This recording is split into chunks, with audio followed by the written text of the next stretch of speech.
Hi friends, जय जगन्नाथ, नमस्कार, welcome to my channel. माँ दुर्गा पाखरे लगी होतिबा कासदंडीर दुखभरा रहस्य बा कहानी विषय आज आम जानिबा।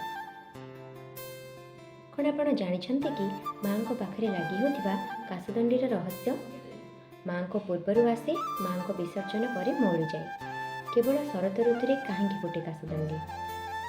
कहीं केवल माँ को अपेक्षा करे कासदंडी फूल? कासदंडी फूलर रहस्य पछरे अत्यंत दुखभरा कहानीटीए अच्छी। दलित झील कासदंडी और राजकुमार दुखद प्रेम कहानी विषय कौन आपण जानिछन्ते कि? गणेश को पूजा समय रे कासदंडी फूल फुटिबा आरंभ होइथाए और माँ को विसर्जन पर ताहा मौली जाइथाए। पुराण जुगर कहानीटीए। कासदंडी हेउची गोटे अत्यंत गरीब घरर सुकुमारी झीलटीए। प्रतिदिन से नदी पठा को बुलिबाकु जाए। देखा कासदंडी बहुत सुंदर, ठीक फूल परी कोमल। नदी बाट दे ସେହି देशर राजकुमार मध्य बुली जाती। गरीब झील कासदंडी धीरे धीरे राजकुमार को तार मन दे बसिला। हेले से तो देशर राजकुमार, तांको पई कौन झीर अभाव थिला? किंतु केजाणी केमिति राजकुमार मध्य कासदंडीर कोमलता को भल पाई बसथिले। दुहें परस्पर सह ସେହି नदी पठारे प्रतिदिन देखा हुअन्ति। हेले माटी कौन केबे आकाश को छुईलाणी ना छुईब? प्रेमर ସେହି सुंदर कहानी दुखरे भरीगला। सते जेपरी तांको प्रेम को कहा नजर लगिगला। यही कथा राजकुमार को बापा पाखे पहुँचला, माने महाराज को पाखे। से यही गरीब झील को निम्न दृष्टि देखती। बिचरा राजकुमार और कासदंडीर पवित्र प्रेमर मझिरे दुनियार उच्च नीचर भेदभाव आज ठिया हो गला।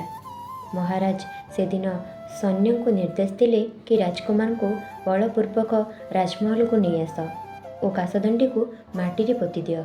एहापरे सैन्य कासदंडी को माटी रे पोतीबाकु लागिले।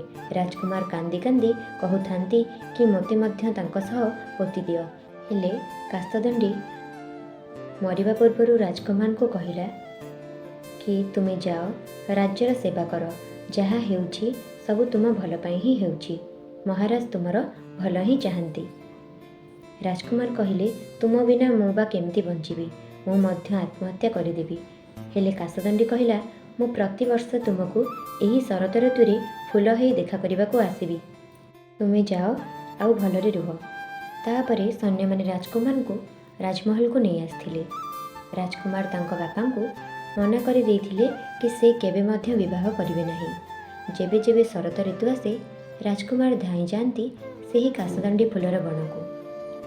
शरत ऋतु को प्रेमर ऋतु मध्य कहुए एवं सेबेठू माँ को आगमन पूर्वर कासदंडी धरापृष्ठ को सुंदर भाव सजाई दे थाए। ये कासदंडीर दुखभरा कहानी। वीडियोटी भल लगी लाइक, शेयर एंड सब्सक्राइब करेंगे। Thank you.